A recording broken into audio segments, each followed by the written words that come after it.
YouTube gatekeepers, how they are all agents. They're all paid to put out truthful information so that they can tag, track, and ID the people that are watching the videos and giving them likes and giving them comments. They're tracking all of it.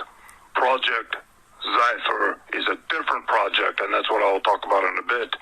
That is the second stage here. That is coming up, and that is the extermination.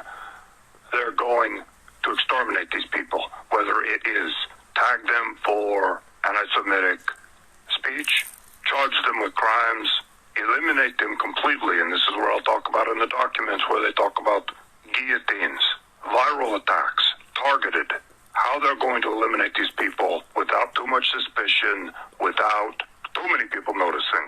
But here's the problem. As I read the documents, I can see I have documents from 4 years ago, I have documents from 2 years ago, and then I have documents from 3 months ago. So there's a progression in the timeline as the projects change. And Project Zyphr has changed. In the beginning, they were talking a lot about, okay, we are going to infect these people with a virus that imitates the flu virus. They're going to eliminate them in various ways that would not be suspicious. In the documents I have now from 3 months ago, they are saying the amount of people they have to eliminate is too large. It is too many. We are talking about millions of Americans. And this is where we see their plans are changing. And they are going to initiate something that is devastating and that is extremely frightening. Based on what I can see in the documents, we're talking about power outages along with a purge. They're going to come in, they're going to take you out of your home, and they're going to put you into a military vehicle or whatever, a van, and drive you away and place you into a camp. It is a very, very big operation that they're planning. It is millions of Americans. They will do it under the cover of night, under the cover of blackness, during one of these planned blackouts. The blackouts are based on documents. I'm just looking at it right now. They have a 3-day blackout. They have a nationwide blackout that lasts 2 days, and a lot of localized blackouts. So it is a whole series of blackouts that they're going to do.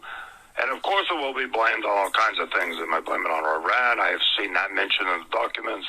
They've already prepped people for this. There are going to be more blackouts. They're already predictive programming. So we may see more of this as we go on. As far as I can tell from Project Zyphr, they are planning this next year and the year after. They are not done tagging, tracking, and identifying everyone. It looks like they're at about 78%. I looked in the documents, and there were a couple of indications of how far along they feel in the project is. They're like 78% done, but they're not completely done. It does take time to identify a YouTube account and then track it to the email that it was created with and then the IP address and then find out who created it. It does take them a lot of time to do that. It is not instant. It does take a lot of research because a lot of people create a YouTube account with an email address that doesn't give any indication of who they are, an account name that doesn't have their full name on it. They don't use their real pictures. So it is a challenge for them, and that's why the project has been going on for so long. But it is coming to a close. In the next 6 months to a year, it appears it is coming to a close, and that is when Project Zyphr will be initiated. So I have some notes here. I'm going to continue on, talk a little bit more about. Right, they're being tracked, they're being identified. That's the whole point. A lot of people have said, well, why are some of these YouTube channels allowed to exist? Why are they allowed to so openly talk about the truth? And some of you might know Adam Green, No More News, and there are a whole bunch of others, and they're very, very open about Zionism, and they're very honest about it, and they're telling the truth. I mean, they are telling the truth. They're not hiding anything. They're not disinfo. They're not putting disinfo out there. But as far as I know, they're all a part of this operation. I can't say specifically if Adam Green is a part of it or not, but I would assume possibly he is. He has probably been guaranteed a lot of money. He's probably been promised a lot of things.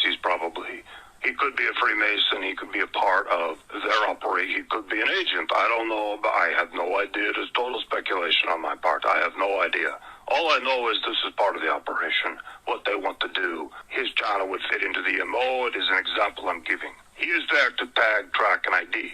Not him specifically, but the people behind the operation who are doing all the research and all the people who are commenting and viewing and liking. They want to know who they are, they want to know where they live, and they are going to eliminate them at a date in the future. Completely eliminate them. This is going way beyond the idea of passing laws to ban speech, which they're already doing.